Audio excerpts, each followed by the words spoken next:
Sabarimala സ്വർണ്ണക്കൊള്ളക്കേസിൽ SITയെ തള്ളിപ്പറയുന്നില്ലെന്ന് CPM സംസ്ഥാന secretary MV Govindan. Devaswom board മുൻ president PS പ്രശാന്തിന്റെ പേര് ഇതുവരെയും ഇല്ലാതിരുന്നതാണ്.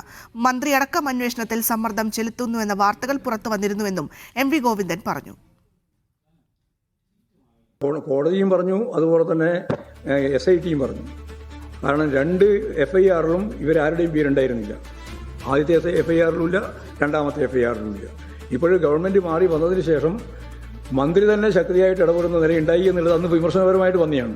അതൊക്കെ വെച്ച് എന്തൊക്കെയാണ് എന്നുള്ളത് സൂക്ഷ്മമായിട്ട് പരിശോധിച്ച് വേണം കൃത്യമായ നിലപാട് സ്വീകരിക്കാനെന്നാണ് പാർട്ടി അതിനെ സംബന്ധിച്ച് കണ്ടിട്ടുള്ളത്. ഞങ്ങൾ SITയെ തള്ളി പറയുന്നില്ല. എന്നാൽ ഒരു ഘട്ടത്തിലും പേര് ഇല്ലാതെ ചോദ്യം ചെയ്തിട്ടുണ്ട്. പ്രശാന്തനെ ചോദ്യം ചെയ്തിട്ടുണ്ട്, പല ഘട്ടത്തിലും ചോദ്യം ചെയ്തിട്ടുണ്ട്. അപ്പോഴെല്ലാം ഒഴിവാക്കിയതാണ്.